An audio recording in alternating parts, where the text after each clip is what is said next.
नमस्कार मित्रांनो, stock market शिकूया मराठीत या आपल्या सिरीजमध्ये आज आपण जाणून घेणार आहोत.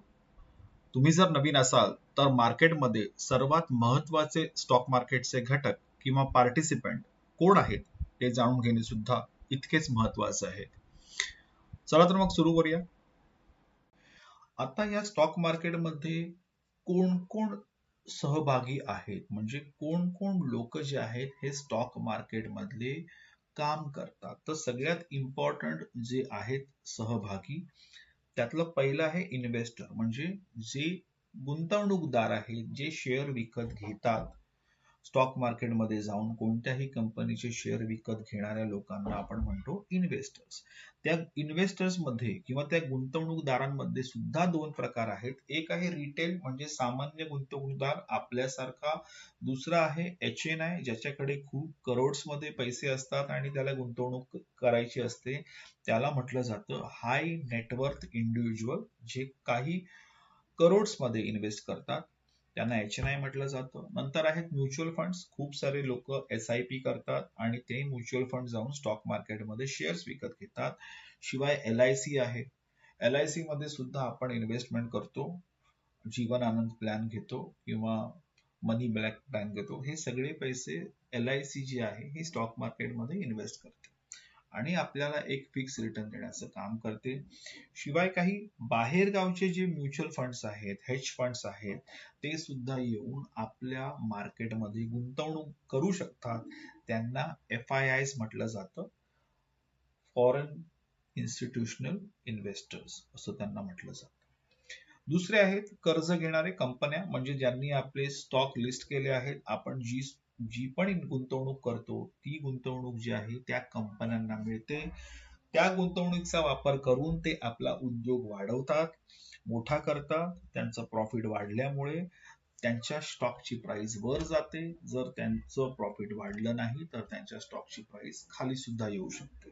त्याच्यामुळे दुसरे जे पार्टिसिपंट आहेत स्टॉक मार्केटमधले, ते आहेत कंपन्या, ज्यांचे स्टॉक्स आपण विकत घेतो आणि त्या माध्यमातून सुरुवातीला IPO माध्यमातून त्यांना ते पैसे मिळतात. तिसरे आहेत इंटरमिडिएट, म्हणजे आपल्याला कंपन्यांचे शेअर विकत घेण्यासाठी किंवा विकण्यासाठी ज्या मदत करणाऱ्या आस्थापना आहेत, जसं स्टॉक ब्रोकर्स किंवा एजंट्स आहेत ते, आणि एक्सचेंजेस, म्हणजे national stock exchange, NSE, BSE, MCX जो मार्केट प्लेस आहे, त्यांना आपण इंटरमिडिएरिटीज म्हणजे मध्यस्थ किंवा एजंट असं आपण म्हणू शकतो. ते देखील एक स्टॉक मार्केटचा पार्ट आहे. आणि तिसरं आहे regulatory. Securities exchange board of India ही एक रेग्युलेटरी किंवा नियामक मंडळ आहे, जे गुंतवणूकदारांच्या फसवणूक होऊ नये, त्यांच्या चांगल्यासाठी नजर ठेवून असतं आणि योग्य वेळी योग्य नियम बदलून जास्तीत जास्त त्यांची जी गुंतवणूकदार आहे ती सुरक्षित कशी राहील याचा अभ्यास करणारे हे एक नियामक मंडळ आहे, ज्याला आपण सेबी म्हणतो. तर मुळात ही जी सेबी आहे ती आपल्या गव्हर्नमेंटशी रिलेटेड आस्थापना आहे. बाकीचे स्टॉक ब्रोकर आहेत किंवा एक्सचेंजेस आहेत हे प्रायव्हेट प्लेयर्स आहेत. ओके. तर वेळोवेळी जर एखादा फ्रॉड होत असेल गुंतवणूकदारांबरोबर, तर त्याच्यावरती पुन्हा तो होऊ नये यासाठी कोणता नियम बनवता येईल, त्या नियमांचं पालन कसं स्टॉक ब्रोकर्स किंवा एक्सचेंजेस करत आहेत की नाही आहेत, या सगळ्या गोष्टींवरती नजर ठेवण्याचं काम, आणि जर कोण तसं वागत नसेल तर त्यांना पेनल्टी किंवा त्यांच्यावरती कोणताही गुन्हा दाखल करण्याचं काम हे सेबी मध्ये केलं जातं. आणि जर तुमची कोणतीही कंप्लेंट असेल तुमच्या ब्रोकर बद्दल, तर तुम्ही डायरेक्टली सेबीला ईमेल पाठवू शकता आणि त्याची दखल जी आहे ती सेबी नक्कीच घेतं. तर हे जे 4 पार्टिसिपंट आहेत यांनी मिळून पूर्ण स्टॉक मार्केट बनलेलं आहे. आपण थोडंसं पुढे जाऊ. कोणते कोणते स्टॉक एक्सचेंजेस आहेत? स्टॉक एक्सचेंज म्हणजे ज्या ठिकाणी शेअर्सची खरेदी किंवा विक्री केली जाते त्यांना आपण एक्सचेंज म्हणतो. तर सगळ्यात जुनं जे स्टॉक एक्सचेंज आहे ते आहे BSE, बॉम्बे स्टॉक एक्सचेंज. याची स्थापना 1875 ला झाली होती आणि हे एशियातलं सगळ्यात जुनं आणि मोठं स्टॉक एक्सचेंज आहे. खूप जुनं असल्यामुळे या स्टॉक एक्सचेंज मध्ये लिस्टेड कंपनीची संख्या जी आहे ती NSE पेक्षा जास्त आहे. NSE national stock exchange. BSE जी होती ही आधी प्रायव्हेट लिमिटेड कंपनी होती, पण काही वर्षापूर्वी BSE जी आहे त्यांनी सुद्धा आपले शेअर्स IPOच्या माध्यमातून सामान्य गुंतवणूकदारांना विकले आणि ती सुद्धा पब्लिक लिमिटेड कंपनी आता झाली आहे. तुम्ही सुद्धा BSE चे शेअर्स कोणत्याही प्लॅटफॉर्मवरती जाऊन विकत घेऊ शकता. BSE जी आहे ही मोनोपोली आहे. जसं NSE आणि BSE हे दोनच मेजर स्टॉक एक्सचेंज असल्यामुळे त्यांचा उद्योग जो आहे हा कायम वाढता राहणार आहे मार्केटमध्ये. कारण आपल्याला ज्या सुविधा ते पुरवतात त्यांच्या बदल्यात त्यांना कायम एक फीज जी आहे ती मिळत राहते आणि ती फीज त्याचं पर्सेंटेज जे आहे ते येणाऱ्या काळामध्ये ते वाढवत राहतात आणि त्याच्यामुळे त्यांना जो नफा जो आहे हा कायम होत राहतो. त्याच्यामुळे BSE जी आहे ही गुंतवणुकीसाठी एक उत्तम आहे, पण ती योग्य भावामध्ये घेणे सुद्धा तितकेच गरजेचे आहे. त्यानंतर आपण येऊ NSE नॅशनल स्टॉक एक्सचेंज. 1992 साली NSE ची स्थापना झाली, पण NSE जी आहे ही फुल्ली ऑटोमॅटेड म्हणजे कम्प्युटर प्रणालीवरती आपोआप चालणारी एक सिस्टम घेऊन बाजारात आल्यामुळे आपल्यासारख्या सामान्य गुंतवणूकदारांना पहिल्यांदा शेअर मार्केटचा ऍक्सेस मिळाला, म्हणजे आपण त्यात काम करू लागलो. हे NSE मुळे शक्य झालं आणि आपण आज जे घरी बसून आपल्या मोबाईलवरून किंवा आपल्या लॅपटॉपवरून जे काही शेअर्स विकत घेऊ शकतो किंवा विकू शकतो, याची सुरुवात जी आहे ही NSE मुळे झाली. NSE नी रिटेल ट्रेडरला म्हणजे सामान्य गुंतवणूकदारांसाठी स्टॉक मार्केटचे दालन जे आहे हे सुरू करून दिलं आणि त्यामुळे दुसरी गोष्ट म्हणजे ट्रान्सपरन्सी. शेअर मार्केटच्या खरेदी आणि विक्रीच्या व्यवहारात जी ट्रान्सपरन्सी आणली ती NSE मुळे शक्य झाली. ते व्यवहार तितकेच पारदर्शक आपल्यासाठी झाले.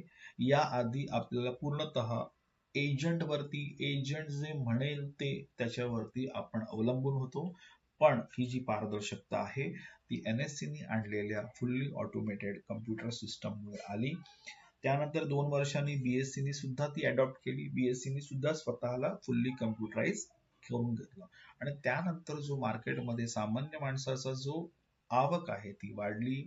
त्यांची इन्व्हॉल्वमेंट जी आहे ती त्याच्यामध्ये जास्तीत जास्त व्हायला लागली. MCX म्हणजे मल्टी कमोडिटी एक्सचेंज, ज्याच्यामध्ये आपण स्टॉक्सची देवाणघेवाण नाही तर कमोडिटी, जसं त्याच्यामध्ये सॉफ्ट कमोडिटी आणि हार्ड कमोडिटीज म्हणजेच बेस मेटल जे आहे, जे खूप उद्योगांना copper, aluminium, zinc, crude oil, gold, silver यासारख्या अनेक कमोडिटीची त्याच्यामध्ये खरेदी विक्री, त्यांच्या कॉन्ट्रॅक्टची अग्रीमेंटची खरेदी विक्री या एक्सचेंज मध्ये केली जाते. सोबतच काही ऍग्रिकल्चरल प्रोडक्ट्स जे आहेत त्यांच्याही अग्रीमेंटची खरेदी विक्री या मल्टी कमोडिटी एक्सचेंज वरती केली जाते आणि ही सुद्धा एक पब्लिक लिमिटेड लिस्टेड कंपनी आहे. याचे सुद्धा स्टॉक तुम्ही विकत घेऊ शकता आणि कमोडिटी एक्सचेंज मध्ये ही एकमेव कंपनी एक्सचेंज आहे आणि ह्याला कोणतंही दुसरं कम्पेटिटर नसल्यामुळे भविष्यात याची सुद्धा प्राइस ही नेहमी वाढती राहू शकते. जेव्हा जेव्हा या स्टॉकची प्राइस चांगली करेक्ट होईल पडेल तर त्यामध्ये इन्व्हेस्टमेंट ही कायम फायद्याची असू शकते, कारण या एक्सचेंजला सध्या तरी कुठलाही कम्पेटिटर हा भारतात नसल्यामुळे याच्यात सुद्धा गुंतवणूक केली जाऊ शकते. याचा सुद्धा शेअर तुम्ही BSE किंवा NSEच्या एक्सचेंज वरती जाऊन विकत घेऊ शकता. आता आपण बोलूया स्टॉक ब्रोकर्स बद्दल. स्टॉक ब्रोकर्स हा एक एजंट आहे जो सामान्य नागरिकांना प्लॅटफॉर्म अवेलेबल करून देतो. याच्यामध्ये हल्ली खूप साऱ्या पब्लिक आणि प्रायव्हेट बँक सुद्धा स्टॉक ब्रोकरचं काम करतात, पण स्टॉक ब्रोकर ह्याचा कोर बिझनेस म्हणजे मूळ धंदा जो आहे हा ब्रोकिंगचा असल्यामुळे आपल्याला योग्य सल्ले आणि सुविधा सर्व्हिसेस देण्याचं काम अतिशय उपयुक्तपणे हे स्टॉक ब्रोकर करू शकतात. याच्यामध्ये जे अग्रगण्य आहेत त्याच्यामध्ये share Khan, angel broking, Zerodha, Motilal Oswal, grow, धन, अनेक स्टॉक ब्रोकर्स इथे आपल्याला मिळू शकतात. योग्य माहिती घेऊन आपण उपयुक्त स्टॉक ब्रोकरच्या इथे आपलं ट्रेडिंगचं अकाउंट ओपन करू शकतो. खूप सारे स्टॉक ब्रोकर जे आहेत हे डिस्काउंट आहेत, ज्याच्यामध्ये आपल्याला जे ब्रोकरेज आहे हे कमी प्रमाणात द्यावं लागतं. काही स्टॉक ब्रोकर जे आहेत ते जास्त प्रमाणात ब्रोकरेज घेतात. त्याच्यानंतर आपण बघूया स्टॉक ब्रोकरचं मेन काम काय आहे. त्यांनी NSE आणि BSE कडून आणि MCX कडून लायसन्स घेतला आहे, परवाना घेतला आहे, की ज्यामुळे ब्रोकिंगच्या सर्व्हिसेस ते आपल्याला पुरवू शकतात. आपण आपल्या येणाऱ्या व्हिडिओमध्ये एक व्हिडिओ पूर्ण स्टॉक आपण घेतल्यापासून तो आपल्या डीमॅट मध्ये कसा येतो आणि आपल्या डीमॅट आपण विकल्यापासून डीमॅट मधून तो पुन्हा पैशामध्ये त्याचं रूपांतर कसं होतं ते सुद्धा आपण एका व्हिडिओमध्ये कव्हर करू. आता आपण बघूया डिपॉझिटरीज मध्ये जिथे तुम्ही विकत घेतलेला जो शेअर आहे